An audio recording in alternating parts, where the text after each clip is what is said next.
Olá, eu sou André Sampaio, idealizador e organizador do Kona PNL, o maior congresso online de programação na linguística do Brasil.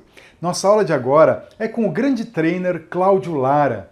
O Cláudio é o único brasileiro condecorado como Master Trainer pela The Society of NLP, título concedido a menos de 30 pessoas no mundo que são pessoalmente escolhidas pelo próprio Dr. Richard Bandler, co-criador da PNL. O Cláudio ministra treinamentos pela Sociedade Internacional de PNL no Brasil e de forma autônoma em outros continentes. E ele também faz parte de uma equipe restrita de apenas 14 pessoas no mundo que continuam a desenvolver a PNL e outras tecnologias de desenvolvimento humano também ao lado do Dr. Richard Bandler. Uma grande experiência para dividir com você direto da fonte. O Cláudio vai te ensinar hoje como nunca mais decidir errado. Ele vai te guiar por uma jornada no mundo das decisões, ensinando truques e mostrando de quais atalhos fugir e quais atalhos utilizar na hora de tomar uma decisão, seja ela qual for. Então, se você quer começar a decidir corretamente, sem arrependimentos ou dúvidas, e com mais facilidade, essa aula é para você. Aproveita a aula desse grande mestre. Com você, meu amigo, o grande Cláudio Lara. Tudo bom? Meu nome é Cláudio Lara, eu sou Master Trainer pela The Society of NLP. Desde 2007 eu faço parte do grupo de treinamentos do Dr. Richard Bandler, que é o criador da PNL. E eu tô aqui para falar com você sobre estratégias de decisão. Na verdade, como que você consegue nunca mais tomar uma decisão ruim? Como é que é possível você conseguir nunca mais decidir errado? E óbvio que isso parece ser uma jogada de marketing até, pelo fato de, como assim você vai me ensinar a nunca mais decidir errado? E antes de começar a te ensinar tudo isso, eu quero dizer que o tempo todo a gente está tomando decisões. O tempo todo o seu cérebro toma decisões. Por exemplo, eu tomei a decisão de gravar essa gravação, essa videoaula do Kona PNL aqui da minha casa, aqui em São Paulo, especificamente da minha cozinha.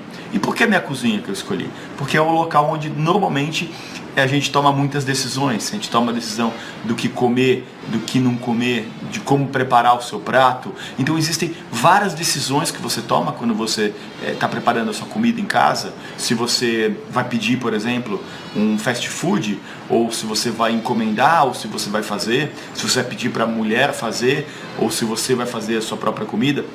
Ou melhor, o tempo todo na cozinha a gente está tomando decisões. E seu cérebro, ele toma decisões de uma maneira muito rápida. Ele toma decisões de uma maneira tão rápida que você pensa que está decidindo, mas quem está decidindo de verdade é o seu cérebro. Nós temos dois jeitos de decidir. O seu cérebro tem dois processos na hora de decidir. Tem o processo automatizado, que é aquele convencional, onde você decide sem notar que está decidindo. Afinal de contas, nós temos muitas influências ao nosso redor o tempo todo. O tempo todo nós temos informações chegando através dos nossos 5 sentidos.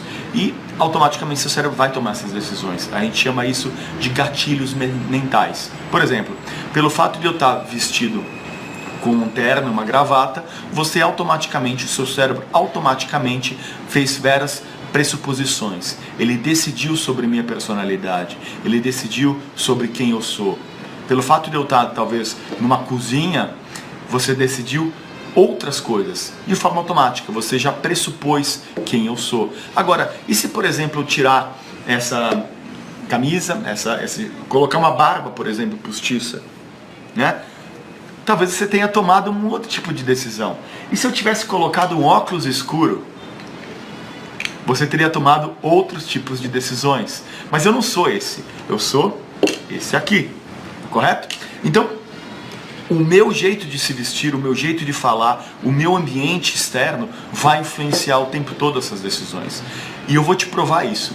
Por exemplo, eu estou aqui na minha cozinha e óbvio que toda cozinha a gente tem guloseimas. Aqui eu tenho um chocolate coberto, um goodberry, aquelas sementinhas que dizem que são saudáveis, e ela está coberta com chocolate, e é uma delícia. Agora, se eu decidir comer ela agora, a decisão foi tomada agora ou não? Em que momento real eu tomei a decisão de comer esses chocolates? Muita gente vai dizer que a decisão está nesse momento, porque eu estou com o chocolate na mão e eu vou pensar comigo mesmo, como ou não como esse chocolate agora. Mas na realidade, a tomada de decisão de comer esse chocolate foi na hora que eu comprei esse chocolate. Na hora que eu passei dentro no mercado, olhei esse chocolate e pensei, quero esse chocolate, vou comprar esse chocolate. Esse foi o real momento da minha decisão. Não é agora o momento da decisão. O momento de decidir do meu cérebro foi o momento que eu comprei.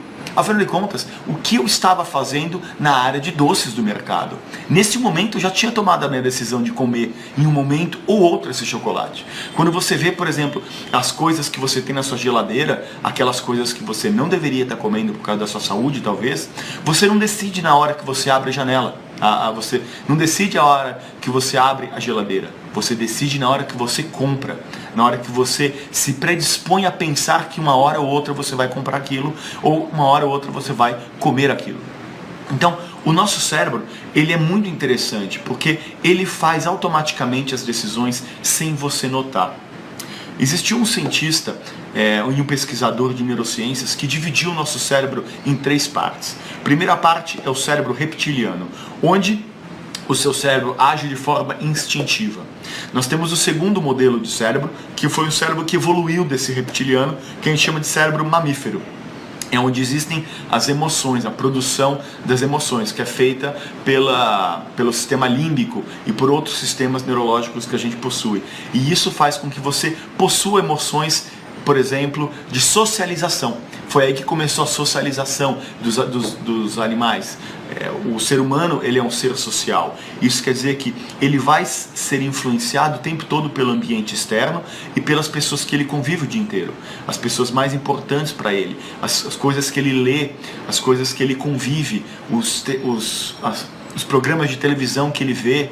Isso tudo está influenciando o comportamento dele, por causa que o mamífero, nós, né, nossa classe de mamíferos, nós somos animais mamíferos, nós somos influenciados o tempo todo, e no nosso cérebro tem algo que a gente chama de lobo frontal, que fica aqui na região frontal do nosso cérebro, e ali você tem vários neurônios, que a gente chama de neurônios espelho, que é o neurônio que a única função desse neurônio é você copiar comportamentos externos, é você aprender com o comportamento de outras pessoas para você continuar convivendo nesse mesmo meio social. Então, quando você vê, por exemplo, aqueles livros super antigos, você vê Napoleão Hill, é um livro super antigo que fala sobre liderança, como você ter sucesso, foi um dos primeiros livros, né, que começou a fazer sucesso no mundo do desenvolvimento humano. Ele é bem explícito em dizer que as pessoas que você mais convive são as pessoas que vão mais te influenciar. Então você é influenciado pelo seu ambiente o tempo todo. E aí, com o passar do tempo, nós estamos desenvolvendo o que a gente chama de cérebro do Homo sapiens, que é um pouco mais complexo do que o cérebro do mamífero convencional. E nesse cérebro que a gente chama de Homo sapiens, é aqui que a gente tem o que? A nossa racionalização. É o processo de pensar sobre o pensamento. O ser humano é o único que detém a habilidade de pensar sobre o pensamento. Os outros tipos de animais, eles até pensam muito bem. Por exemplo, quem é que mora numa cidade sabe que os ratos não só pensam, como planejam. Só que talvez eles não saibam que estão pensando. Quem é que já viu, por exemplo, um rato, criar toda uma armadilha para conseguir pegar o queijo dentro da ratoeira, e aí a ratoeira não ser acionada? Você já viu muitas vezes, eu já vi ratos, por exemplo, que fazem barulho de uma área da casa para do outro lado da casa e roubar as comidas, enquanto chama a atenção de um lado e rouba do outro. Então, os ratos, eles são muito inteligentes. Foi feito um experimento, por exemplo, na década de 70, 80, onde os cientistas acreditavam, os terapeutas, os psicólogos, do lado científico do modelo, né? Porque você vai ter o lado clínico e o lado da ciência, do modelo da psicoterapia. E experimenta em ratos né? E o outro realmente faz o processo clínico. E normalmente eles não se conversam tanto. Já na medicina você vai ter uma conversa muito mais efetiva do médico clínico com o médico que está realmente experimentando os pacientes. Você tem uma comunicação muito mais ágil. Na psicologia você já não vê essa agilidade de comportamento. Tanto é que muita gente ainda trabalha com modelos antigos de psicoterapia, como Jung, Freud e tantas outras, que não tem como base a neurociência, que é uma das coisas mais estudadas hoje em dia e que conseguem provar certos comportamentos, certas atitudes, certos procedimentos são mais efetivos do que outros. Então, nós temos essa habilidade de pensar sobre o pensamento. O ser humano ele consegue pensar sobre o pensamento. Então, ele tem uma habilidade um pouco mais desenvolvida. E é isso que faz você conseguir melhorar. É isso que faz você conseguir se desenvolver. É isso que faz com que você consiga melhorar sua performance. Porque você começa a pensar sobre o que você está fazendo. Você consegue pensar sobre as suas decisões. Você consegue pensar sobre o seu ambiente. E aí você consegue o quê? Tomar as decisões. Porque você tem meios de você obter informações externas através da indagação, da autoindagação. Então, o que acontece normalmente com o nosso cérebro quando ele decide de forma rápida?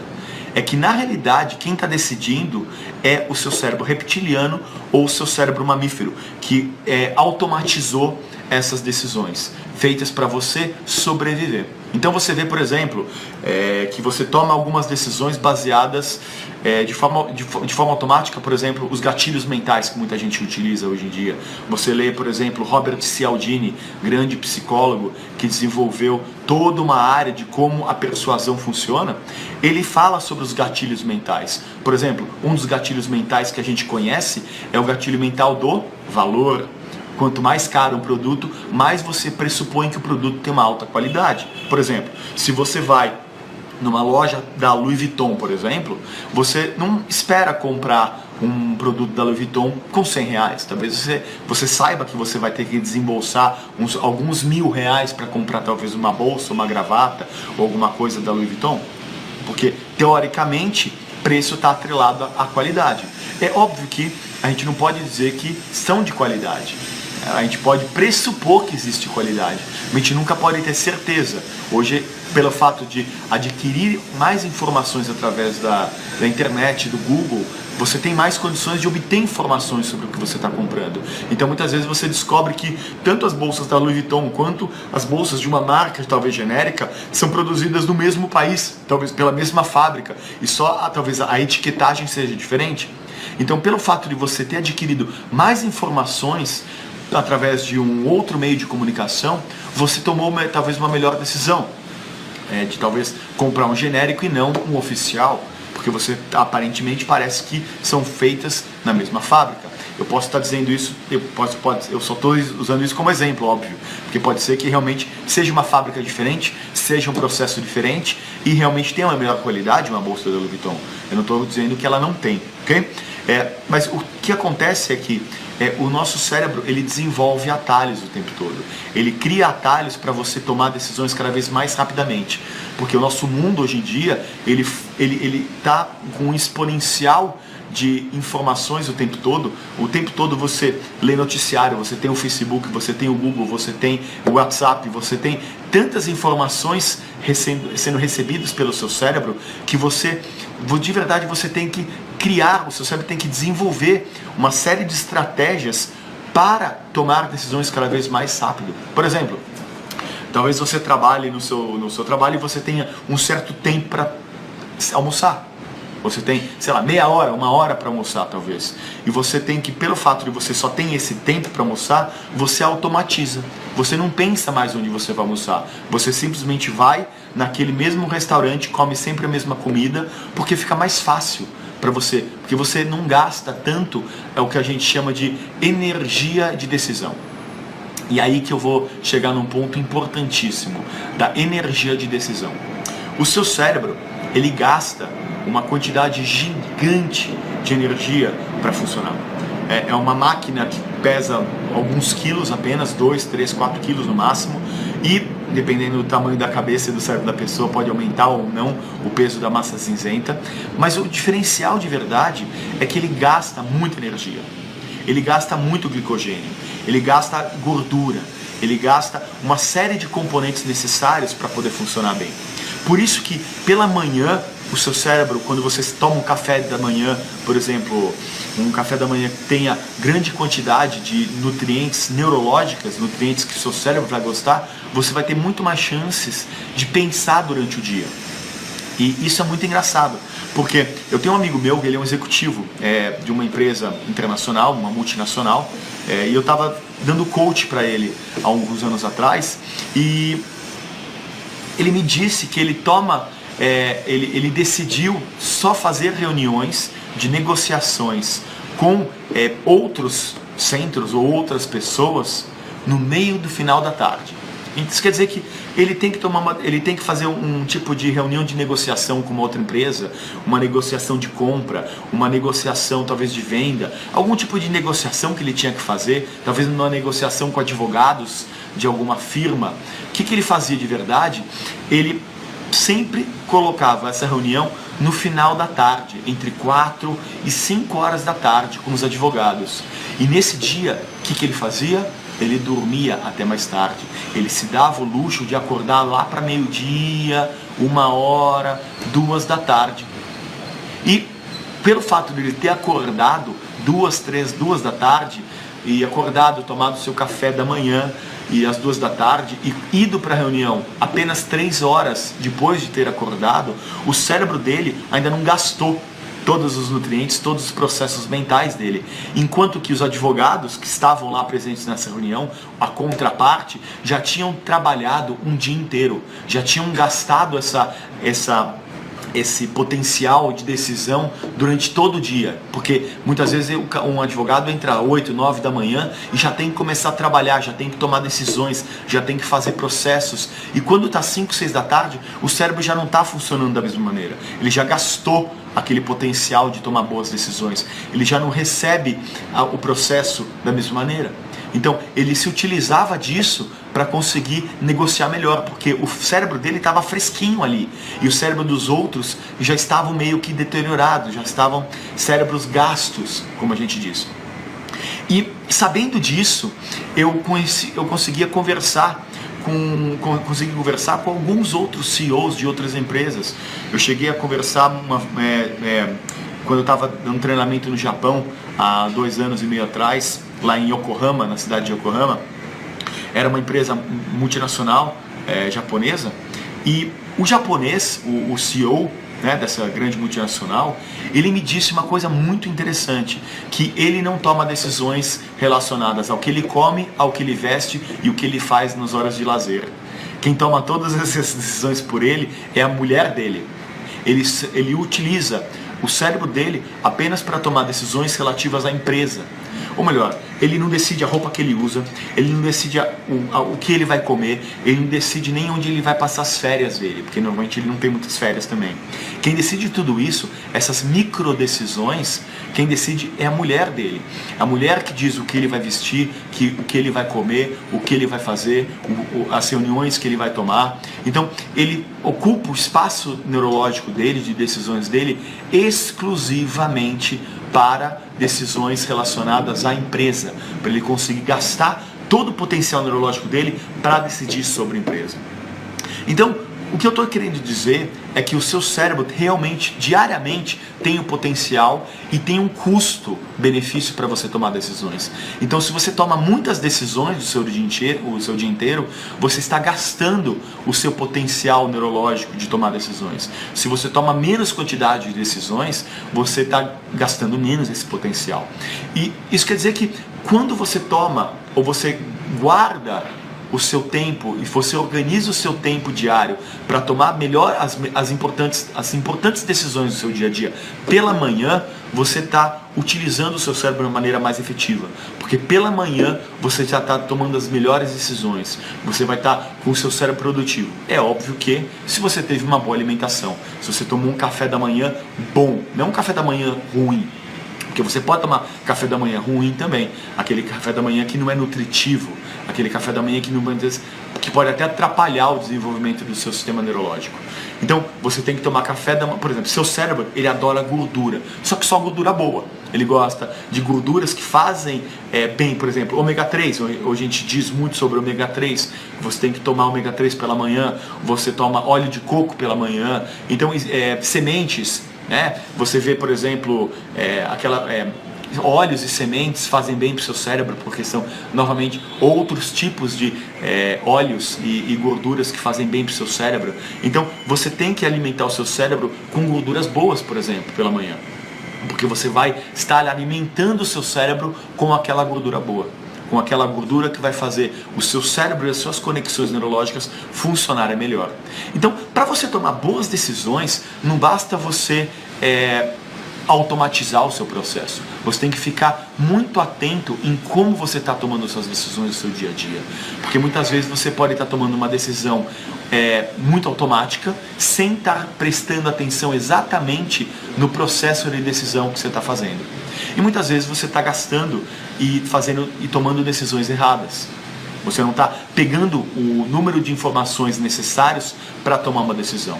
Porque então, além do processo automático de decisão, você tem um segundo processo de decisão, que é aquele onde você para, respira fundo e pensa, e raciocina, e decide através de informações que você está captando, ou mais informações que você está captando sobre o assunto. Então, elas vão ser muito mais detalhadas, você vai gastar muito mais o seu sistema neurológico para você tomar essas decisões. Então você tem que decidir quais decisões você tem que tomar de forma rápida e quais decisões que você tem que tomar que valem a pena você parar, respirar e raciocinar.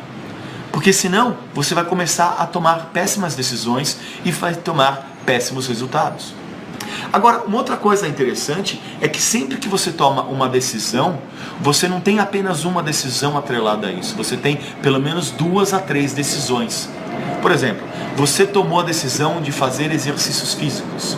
Agora, quanto tempo demora, qual o tempo que dura para você, do momento que você decidiu a fazer exercício, até o momento de você realmente começar a fazer exercício?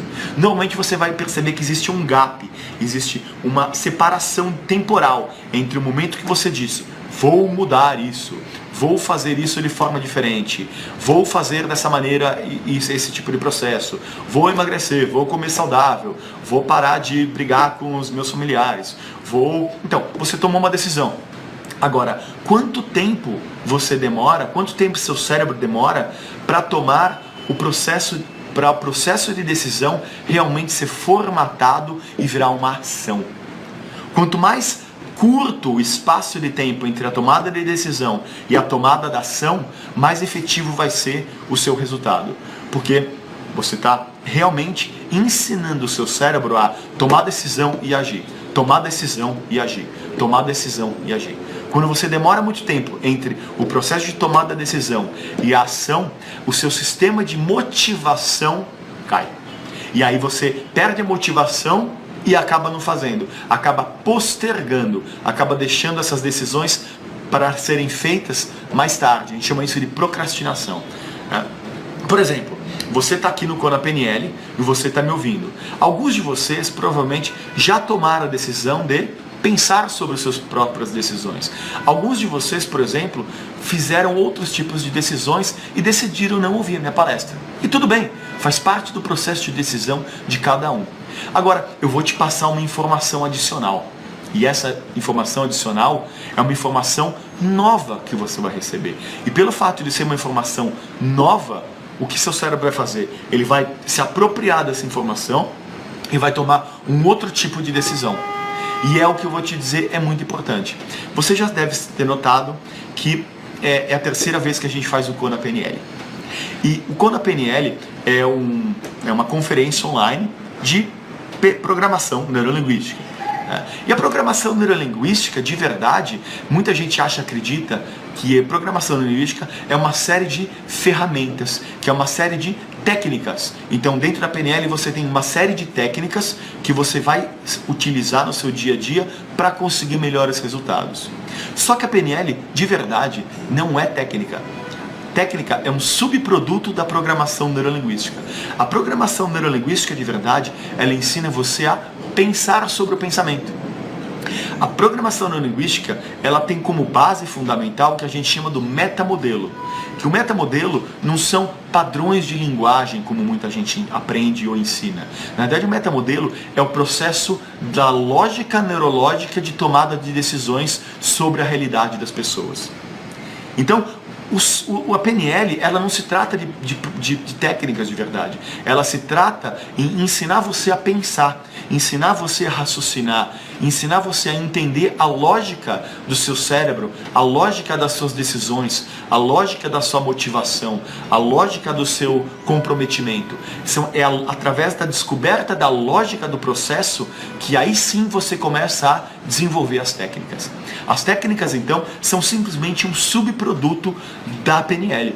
E muita gente acaba vendendo a PNL como se fossem técnicas. Então, quando você estuda a PNL diretamente da fonte, por exemplo, diretamente dos criadores da PNL, como John Grinder ou Richard Bandler, você está aprendendo o processo da programação neurolinguística diretamente da fonte. Isso quer dizer que você vai ter uma menor quantidade de telefone sem fio. Quem é que já não brincou de telefone sem fio antes? Aquela brincadeira que a gente fazia no colégio, por exemplo, e a gente usava uma frase e cochichava no ouvido, e quando você rodava a sala inteira, a informação muitas vezes não tinha nada a ver com a informação que foi passada.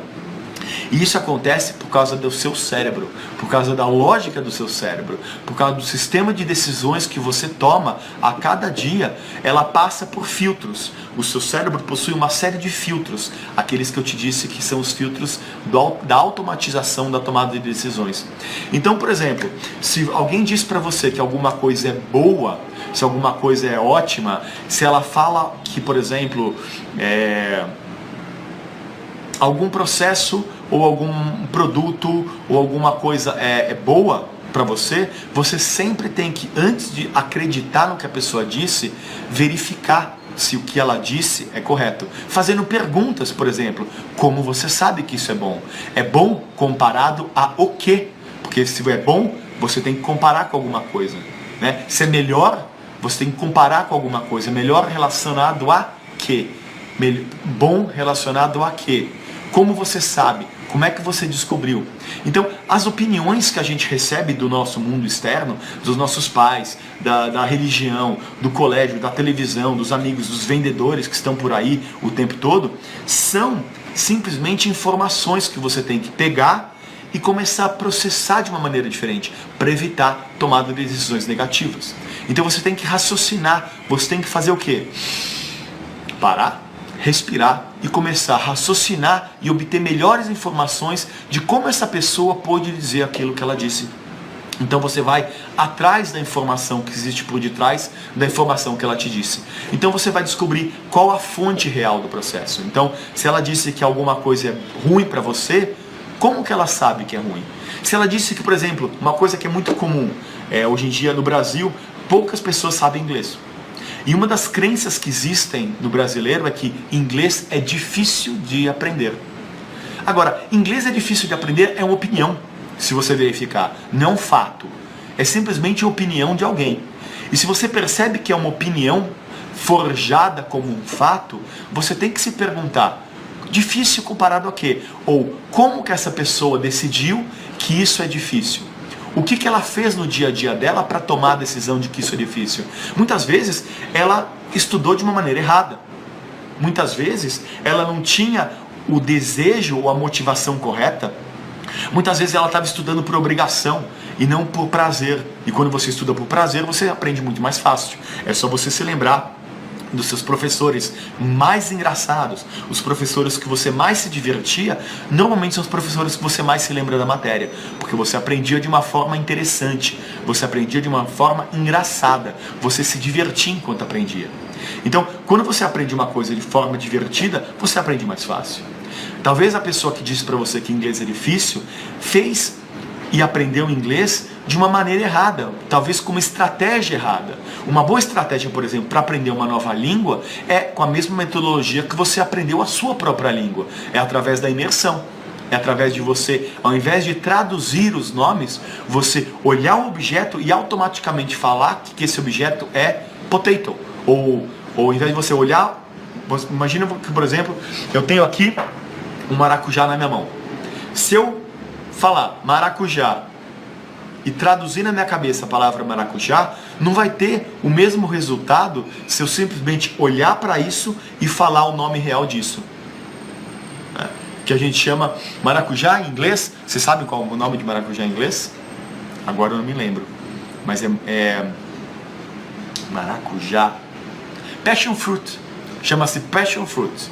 Ou melhor, se eu pegar e olhar o maracujá, em vez de falar maracujá, eu falar passion fruit, eu estou associando a imagem com a palavra e a voz interna. Então, eu estou associando o processo. Então, é um método de aprendizado muito mais eficaz do que a tradução. Maracujá é igual passion fruit, maracujá é igual passion fruit. Então, eu vou ter sempre que ficar traduzindo. E a tradução nunca mais, não é a melhor maneira efetiva de você aprender uma língua.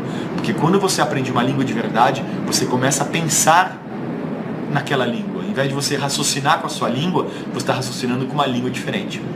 Agora, eu vou te dar uma outra informação que pode ajudar nas suas decisões. A conferência aqui é online. E como a conferência aqui é online, você já deve ter visto outras pessoas vendendo produtos online por aí. Ou produtos fantásticos, produtos que vão passar muitas informações para você. Agora, eu vou te ensinar a tomar uma boa decisão na hora de usar esses processos. Porque uma das propagandas que eles utilizam é, o produto online é bom porque você pode usar na sua casa e você pode estudar no horário que você quiser. E quando você observa e verifica que você pode estudar o horário que você quiser, você não está fazendo a coisa mais importante na hora de aprender uma coisa. É você organizar o momento que você vai fazer isso. Então, quando você compra um produto achando que você pode fazer em qualquer horário é horário algum. É horário que você não vai fazer. Porque você nunca vai estar pensando e você não está se programando para o horário específico do seu dia que você vai fazer o processo antes de você comprar. Então, quando você compra um produto online, antes de comprar o produto online, verifica o tempo que o produto online tem que disponibilizar e programe no seu dia a dia um tempo específico para você fazer isso, um horário específico na sua data e na sua agenda, porque se você não fizer isso, você não vai finalizar o processo, porque qualquer tempo é tempo algum. Agora, uma outra informação que eu vou passar para você, muito interessante. Eu não sei se essa é a sua primeira ou se é a sua última palestra que você está vendo aqui no Kona PNL, a terceiro evento do Kona PNL. E é o seguinte, quando você... eu já fiz as duas últimas. E quando o André Sampaio passou para mim depois que você faz esse treinamento, você vê as estatísticas que existem por detrás da sua palestra. Você vai ver o número de pessoas que viu, você vai verificar em que momentos que as pessoas entraram ou em que momento que as pessoas saíram do treinamento. Da palestra, por exemplo, em que momento que elas começaram a se desligar da comunicação que você está falando. E foi muito interessante, porque no meu primeiro episódio do Kona PNL, a minha intenção era fazer, por exemplo, coisas bem práticas. Era passar exercícios e dar um tempo para vocês fazerem os exercícios durante a palestra, porque eu queria que vocês fizessem o exercício. Então, antes de eu começar a passar os exercícios, eu comecei a passar várias informações, comecei a passar vários dados relativos àquilo. Aí, o mais interessante é que, a partir do momento que eu dei os exercícios e pedi, pega um papel e uma caneta, mais de 70% das visualizações caíram, porque as pessoas estavam buscando apenas as informações e não estavam buscando de verdade fazer os exercícios, que é o real motivo de você mudar. Se você, por exemplo, você já ouviu falar em coaching, a estratégia do coaching é fazer você fazer coisas e não você pensar sobre as coisas.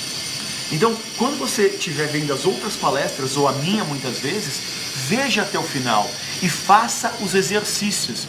Porque se você não fizer os exercícios, você não vai ter o resultado. Não adianta você olhar para a cara da nutricionista todos os meses que você não vai engordar, você não vai emagrecer. Você tem que fazer a dieta que ela pediu para você fazer. Se você olhar e você for no dentista uma vez por semana, e ele falar para você escovar os dentes, só que você não escova os dentes, seus dentes vão deteriorar. Se você vai num personal trainer e o personal trainer pede para você fazer uma série de exercícios e você não fizer, não adianta você ir no personal trainer de novo, porque você tem que fazer os exercícios. A diferença entre você ter resultado ou não é a quantidade de informações que você tem, e sim os exercícios e as práticas e as experiências que você faz no seu dia a dia. Então eu espero de verdade que você pegue tudo que você tem aprendido comigo e com os outros treinadores, que são treinadores fantásticos. Todo mundo que está aqui no Kona PNL é alguém que já estudou muito, que já praticou muito e que provavelmente teve experiências. Que teve experiências reais, factuais, com pessoas reais, com empresas, já erraram, já acertaram, já se desmotivaram, já mudaram de opinião, já estudaram outras coisas. Então aprenda e aproveita cada momento que você tem com cada um de nós que estamos aqui no Kona PNL terceira vez, para aprender o máximo que você puder e aplicar tudo que você está aprendendo. Essa vai ser a melhor decisão de verdade que você pode tomar. Então, se você tiver que ver isso tudo, desliga o seu Facebook, desliga o seu Google, desliga o seu WhatsApp e foca em tudo aquilo que os outros estão ensinando para você. E começa a se perguntar como, onde e com quem eu vou utilizar isso que eu acabei de aprender. Como, onde e com quem. Porque quando você começa a pensar o como, onde e com quem, você começa a programar o momento da ação. Você começa a programar o seu cérebro para o momento real de ação. Então, quando eu estava falando do processo de decisão, de nunca mais errar, a primeira coisa que você tem que fazer, quando você está tomando uma decisão de alto risco, ou uma decisão que provavelmente vai ser uma decisão importante para você, respira, e obtenha mais informações sobre o que aquela pessoa está te dizendo. Respira e vá buscar e faça perguntas e consiga o máximo de informações sobre aquela decisão. Agora, é óbvio que você não vai fazer isso com tudo. Você, por exemplo, se você olhou uma pessoa na rua e você achou ela interessante, você não precisa começar a fazer perguntas amplas, como muita gente faz. Você tem que decidir o quanto que você vai gastar da sua energia para tomar uma decisão também.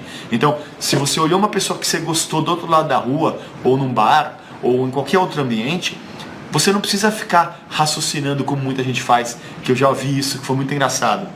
A pessoa e começa a imaginar se a pessoa vai gostar da mãe dela, se vai querer casar na igreja também, se a genética dela vai combinar com a minha. Então, já começa a programar o casamento, já começa a programar os filhos, já começa a programar a velhice, sem ao menos antes ter dito oi, prazer, meu nome é tal, eu gostei de você, eu quero conhecer mais sobre você.